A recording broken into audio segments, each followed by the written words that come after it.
আজকে আমি গরুর মাংস রান্না করছি আর অনেক সুন্দর মজাদার একটা রেসিপি বানাইছি, সেটা হলো টমেটো সস।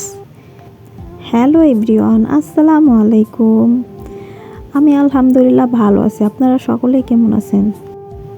আজকে আমি বাজারে গেছি আমার হাজব্যান্ডের সাথে। আমার হাজব্যান্ড 1 কেজি গরুর মাংস, তারপর ফুলকপি, আদা, টমেটো, ধনিয়াপাতা এগুলো নিয়ে আসছে।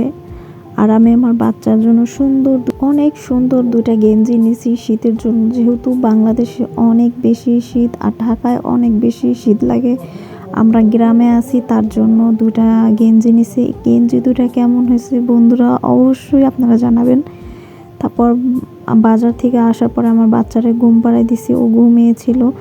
আর আমি অনেক সুন্দর করে বাজার করছি। বাজার করার পর আমি রান্নাবান্না কীভাবে করতেছি পাই টু পাই আমি আপনাদের দেখাইতেছি। আপনারা সম্পূর্ণ ভিডিওটি না টেনে দেখতে থাকুন। সুন্দর করে আলু ভালোভাবে ধুয়ে পরিষ্কার করে আলু কেটে নিয়েছি গরুর মাংসের জন্য। তারপর আমি আমার বাচ্চার জন্য ভাজি কুচাইছি, সেটা হলো আলু দিয়ে আর ফুলকপি দিয়ে আর ধনিয়াপাতা দিয়ে। আমি আমার বাচ্চারে আর একটা ডিম দিয়ে ভেজিটেবল বানাই দেবো। আমার বাচ্চা এটা খেতে অনেক বেশি পছন্দ করে। তারপর আমি কাঁচামরিচ তেল দিয়ে টালতেছি। ভাজার পরে আমি মশলাটা বাটবো শিলপাটায় বাইটা খাইতে অনেক বেশি ভালো লাগে। তারপর খুব সুন্দর করে টমেটো 5টা আমি ভালো করে ধুয়ে পরিষ্কার করে সুন্দর করে কুচি কুচি করে কেটে রাখছি। তারপরেই তো আমাদের মশলা কমপ্লিট হয়ে গেছে। তো মশলা কমপ্লিট পরে আমি এখন টমেটো চাটনি বসায় দিছি ফ্রাই প্যানে। তো তারপরে আমি এখন গরুর মাংসটা ম্যারিনেট করে রাখবো 1 থেকে 1.5 ঘন্টা। আমি অনেক বেশি লং টাইম ধরে গরুর মাংস বলেন, মুরগির মাংস বলেন, যেটাই বলেন না কেন, আমি ম্যারিনেট করে রাখতে অনেক বেশি পছন্দ করি, কারণ ওই খাবারটা খাইতে অনেক লোভনীয় হয়।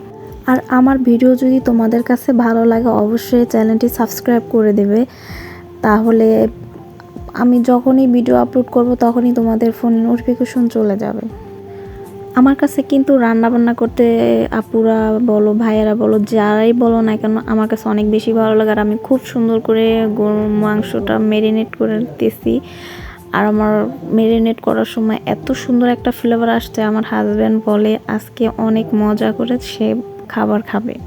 আমি আমার হাজব্যান্ডের জন্য সময় পেলেই অনেক মজা করে রান্না করি। দেখো আমার টমেটো চাটনিটা হয়ে গেছে। তারপরে আমি ভাত বসাইছিলাম। ভাত বসানোর পরে ভাত দেখছি একটু বলক আসছে, তার জন্য একটু আমি লাড়া দিতেছি। চুলার জালটা হালকা একটু কমিয়ে দিতেছি। আর এখানে আমি বসাই দিছি আর একটা, সেটা হলো আমার বাচ্চার ভাজি। আমরা কিন্তু মায়েরা বাচ্চারা কোন খাবারটা বেশি পছন্দ করে ওই খাবারটা সব সময়ের জন্য রান্না করতে অনেক বেশি ভালোবাসি, তাই না বলো? আমার একটা অভ্যাস আছে, সেটা হলো আমি যখনই বাইরে কিছু কিনতে যাই তখনই আমার মনটা অনেক বেশি আনন্দে ভরে যায়।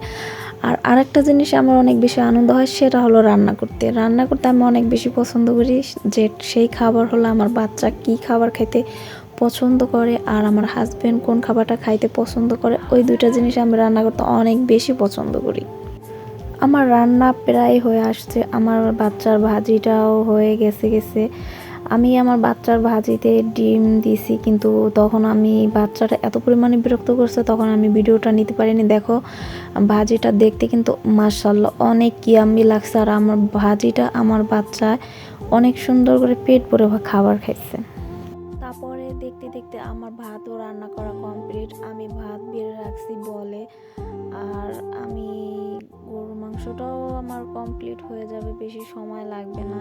তারপরেই তো দেখো আমার রান্না কমপ্লিট। তো আজকে আমার রান্নার ভিডিও কেমন হয়েছে, বাজার করার ভিডিও কেমন হয়েছে অবশ্যই তোমরা কমেন্ট করে জানাবে। আল্লাহ হাফেজ, আসসালাম।